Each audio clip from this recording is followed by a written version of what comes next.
दूसरी ओर बिखरा हुआ वोट बैंक, बिखरा हुआ विपक्ष, वोट बैंक की पॉलिटिक्स और केवल सत्ता प्राप्त करने की चिंता के आसपास उनका मैनिफेस्टो, इनके इर्द गिर्द इनका मैनिफेस्टो उलझा हुआ दिखाई पड़ता है।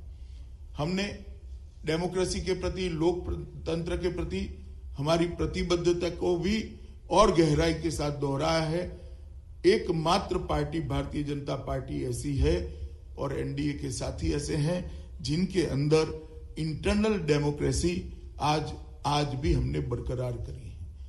जिन पार्टियों के अंदर इंटरनल डेमोक्रेसी नहीं होती है, वो पार्टियां देश की डेमोक्रेसी को मजबूत करने के लिए, स्ट्रेंथन करने के लिए अपना कंट्रीब्यूशन नहीं कर सकती हैं।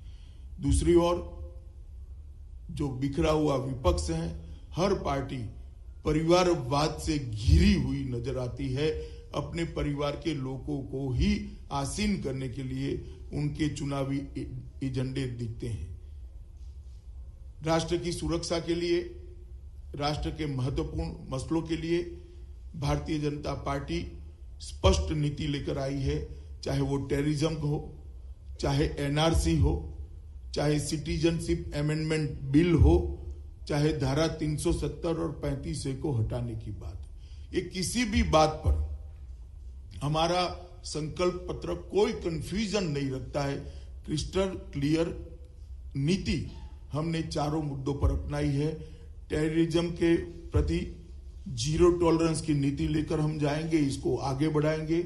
एनआरसी को देश भर के अंदर एनआरसी को इंप्लीमेंट कर एक राष्ट्रीय स्तर पर नेशनल रजिस्टर ऑफ सिटीजन्स की रचना करेंगे। सिटीजनशिप अमेंडमेंट बिल जो आसपास के देशों से वहां की धार्मिक लघुमती जो यहां शरणार्थी बनकर आई है, इनको नागरिकता देने के लिए भी हमने अपनी प्रतिबद्धता को दोहराया है।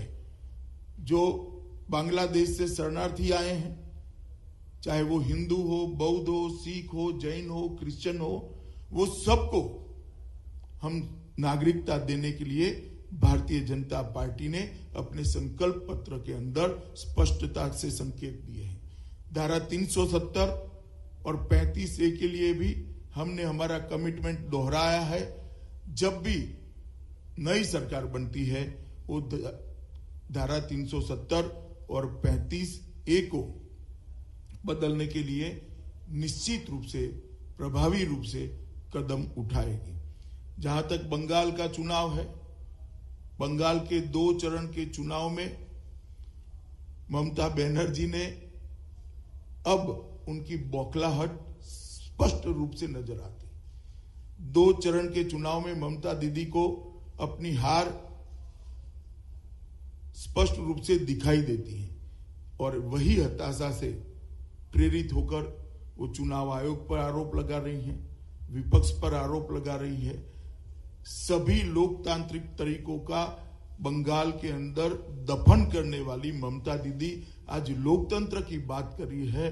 वो देखकर कम से कम मेरे जैसे कार्यकर्ता को बहुत अच्छा लगता है कि ममता दीदी को अब लोकतंत्र याद आ रहा है। स्थिति ये है कि हमारी रैलियों को परमिशन नहीं दी जा रही है, हमारे नेताओं के हेलीकॉप्टरों को जमीन पर उतरने की परमिशन न देने वाली ममता बनर्जी, आज स्थिति हो गई है कि उनकी रैलियों को जनता परमिशन नहीं दे रही है। कई जगह पे रैली रद्द कर उनको पैदल मार्च करने के लिए मजबूर होना पड़ा है, क्योंकि रैलियों में भीड़ नहीं उमड़ रही। मीडिया भी मजबूर है ममता दीदी का स्टेज ही दिखाने के लिए, क्योंकि भीड़ दिखाएंगे तो एक्सपोज हो जाएंगे, इस प्रकार की स्थिति हुई है। तो उनकी रैलियों में कहीं भीड़ नहीं दिखाते हैं, सिर्फ स्टेज दिखाते, ये स्थिति आई है। उन्होंने मतदाताओं के मन में डर का माहौल पैदा करने का पूरा प्रयास किया है, घटनाओं के आधार पर किया है, प्रचार के आधार पर किया है। मगर मैं बंगाल के मतदाताओं का धन्यवाद भी करना चाहता हूं और उनको आश्वासन भी देना चाहता हूं कि चुनाव आयोग के तत्वाधान में ये न्यूट्रल चुनाव होने जा रहे हैं। किसी को डरने की जरूरत नहीं है। अपने मत की अभिव्यक्ति डरे बगैर बेखौफ करनी चाहिए। और पूरे के पूरे गांव जब इकट्ठा होकर वोटिंग करने जाते हैं तो कुछ गिने चुने गुंडे किसी का कुछ नहीं बिगाड़ सकते। मैं बंगाल के ग्रामीण मतदाताओं को अपील करने आया हूं, पूरे गांव ने इकट्ठा होकर मतदान केंद्र पर जाना चाहिए और अपने मत का डर के बगैर अभिव्यक्ति करना चाहिए, अपने मत को अभिव्यक्त करना चाहिए।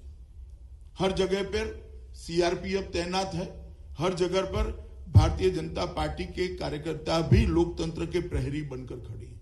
बंगाल के मतदाताओं को डरने की जरूरत नहीं है और मैं मानता हूं कि समय आ गया है कि बंगाल की जनता ने ये जो भय का माहौल खड़ा किया है, टीएमसी ने इसका मुकाबला करने के लिए। और ममता दीदी कहती है कि ये चुनाव बंगाल का चुनाव नहीं है, ये देश भर का चुनाव है। मैं भी यही कहना चाहता हूं, परंतु बंगाल के लिए चुनाव बहुत महत्वपूर्ण है।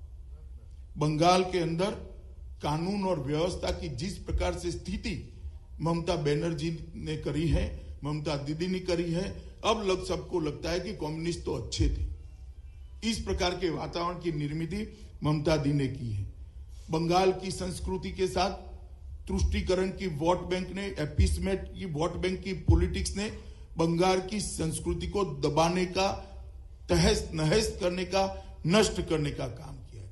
पुलिस और ब्यूरोक्रेसी ने डेमोक्रेसी के अंदर अपना रोल छोड़कर पॉलिटिशियन का रोल ले लिया है, राजनेताओं का रोल लिया। राजनेता मौन है, ब्यूरोक्रेसी और पुलिस ही तंत्र को चला रही है। बाबूशाही ये बंगाल के लोकतंत्र को हड़प कर गई है।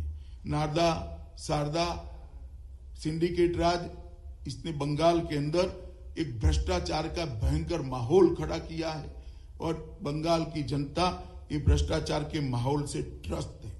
इंफ्रास्ट्रक्चर का डेवलपमेंट 1.001% भी आगे नहीं बढ़ा है।